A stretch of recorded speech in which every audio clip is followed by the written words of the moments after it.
Hey everybody, I'm Chef Tom with atbbq.com, and this is loaded potato salad on the grill.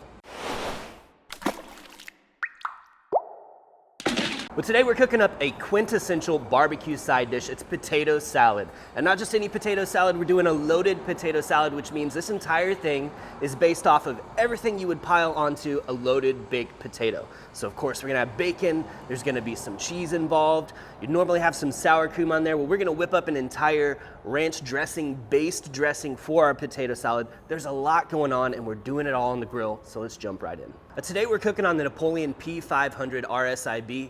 And the great thing about this is we have multiple ways that we can actually cook up this potato salad. So our potatoes are gonna be a two-step cooking process. We're gonna start by boiling them on the side burner. Then we're gonna chop them up. We're gonna cook them over a charcoal fire inside the grill. And we're also gonna be able to use the gas features of the grill to roast off some bacon. So we're gonna start with 2.5 pounds of red potatoes. We'll get that covered with some cool water. And our burner's already on. We're just gonna cover those, crank that temperature up to high. We'll throw a lid on here, and we're gonna bring this up to a boil. So we're gonna install our charcoal basket here. One half of this grill is gonna be set up to cook entirely over charcoal. Throw some lump in there.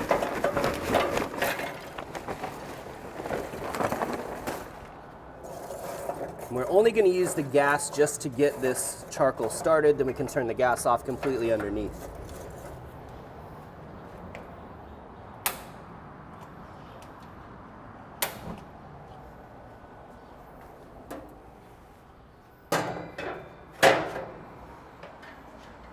All right, so the bacon we're gonna cook in, honestly, this is my favorite technique, my favorite way to cook bacon is on a wire rack. And it's just because of the texture, the way it comes out, almost just wants to like melt. It's crazy how it renders so much differently when you cook it on a wire rack. We're gonna do probably about 8 slices of thick cut bacon. Comes out to about 12 ounces. And these are gonna cook on the grill opposite side of the charcoal. So the charcoal has lit now, it's taken hold. So we're gonna turn the gas off underneath the charcoal, but on the bacon side, we're gonna go down to about medium low with our gas. So we're gonna get kind of the heat moving over from the charcoal as well as a little bit of heat from underneath. Now, one of the internal garnish for the potato salad is gonna be some green onions, and we might as well go ahead and get those charred off over the charcoal before we make our dressing. So just a little bit of char on there. Those green ends are gonna wilt a little bit, which is all right. All right, let's pull these off before they get all the way charred. So let's get rid of the root ends, and we'll just slice this up, throw it in the bowl, and be ready to go when the potatoes are ready. So these potatoes have been in the water for about half an hour now. That should be about the right time frame. What we're gonna do is just pick one of these up, and put a toothpick in there. There should be some resistance. We don't want it just falling apart because we are gonna cut this and we want them to hold together. But these are tender enough that we can now go ahead and take them out of the water. Bacon's been on for about 20 minutes. We're getting crispy around the edges, rendered all the way through, so we're gonna pull this off. So we've got some fresh herbs we need to mince up for our salad dressing. Again, we're doing a dressing that's based off of ranch dressing. So the main herbs here we're looking at are Italian parsley, some baby dill, and some chives. Want about a 1/4 cup of our parsley and a tablespoon each of dill and chives.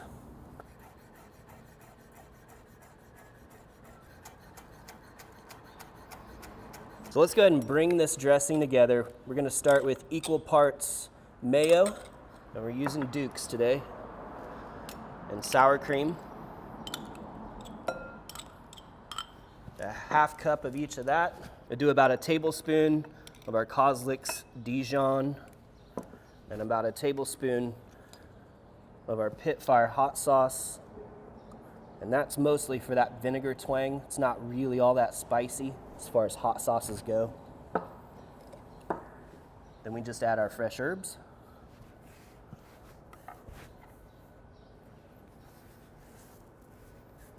and some fresh cracked black pepper.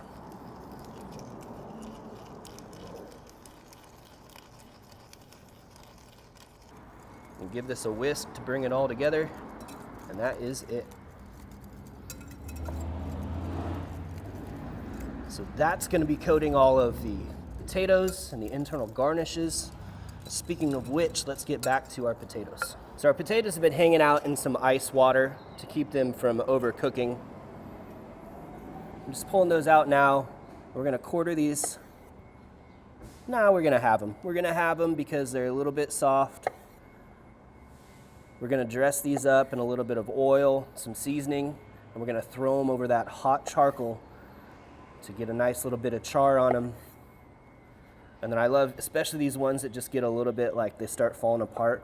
When you get some oil on that and then some heat on it, the texture completely changes, all for the better. We're going to hit these potatoes with some avocado oil, a nice high heat oil that won't immediately start smoking. We'll toss them around to coat them. And then we're going to hit them with some seasoning using the Cattleman's Grill Trail Dust today, a great all-purpose seasoning, salt, pepper, garlic, a little bit of that flavor on each and every one of those potatoes. So our charcoal's at the perfect spot. It's all ashed over and white, plenty of heat coming off of it still, as you can see. Just hitting this with a little bit of avocado oil. And we're going to go right over the coals with our potatoes. So our potatoes technically are already cooked. So what we're doing here is we're trying to add a little bit of char, a little bit of texture. But the great thing is we can pull these off at any time whenever we're ready. Already smells incredible. That seasoning hitting the heat.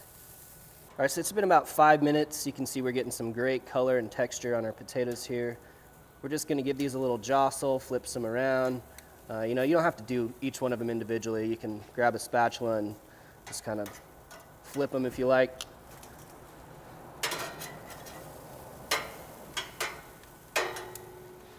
But we're creating some great texture and some great flavor on these potatoes right now. It won't take but another 3 to 5 minutes for us to finish them off. All right, ready to pull these off now. I'm gonna head back over to the table and we'll put our potato salad together. We're just gonna do a rough chop on these potatoes before we actually assemble the salad, just to get them in a little bit more manageable bite-sized pieces. Obviously a very rustic chop going on here, so you don't have to get too precise with anything here. So we're gonna throw those in with our charred green onion. And we're gonna get to the rest of those internal garnishes. We've got our bacon off the rack. You can see it's got a really nice crisp to it. We'll just give this a rough chop as well.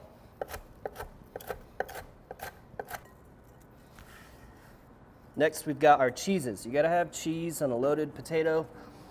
Cheddar would be a sensible choice, I think. Instead, we're gonna use cheddar curds because I love the squeak of these little curds. We've chopped them up just a little bit.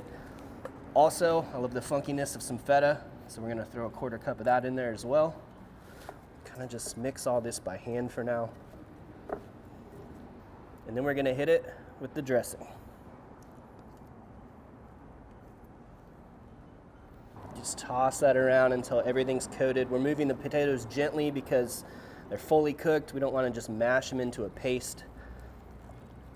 We want to have a really nice variety of textures in here, so that while some pieces might be completely just mush once you push into them, some of them still got some good bite.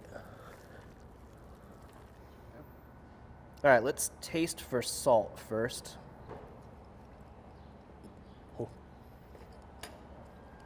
That's really tasty. You can use just a little bit of bump in the seasoning department. So let's just hit it with a little bit more of that Cattleman's Trail Dust. We'll call it good. All right, so we've got it all plated up here with just a little bit more chives on top. Let's get an official taste here.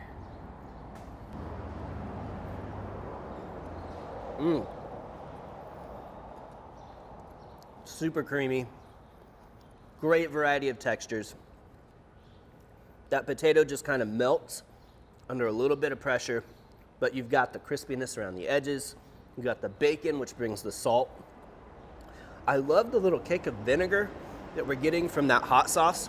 It's not spicy by any means. It's just a little vinegar kick. We kind of need that with all the creaminess that's going on. And then surprisingly, one of the things that sticks out is those fresh herbs. That fresh dill really goes a long way. The great thing about this potato salad, serve it hot just like this if you want to, but you can chill it down. I've eaten this a day later, cold out of the fridge, and it's got just as much flavor. Well, thank you guys so much for watching. Be sure to check out atbbq.com for all the products featured in today's video. If you enjoy the recipe, hit that subscribe button. And if you have any questions or comments or there's anything you'd like to see me cook, let me know in the comment section down below, and let's be good to one another. For more recipes, tips, and techniques, head over to atbbq.com/thesauce. All things barbecue, where barbecue legends are made.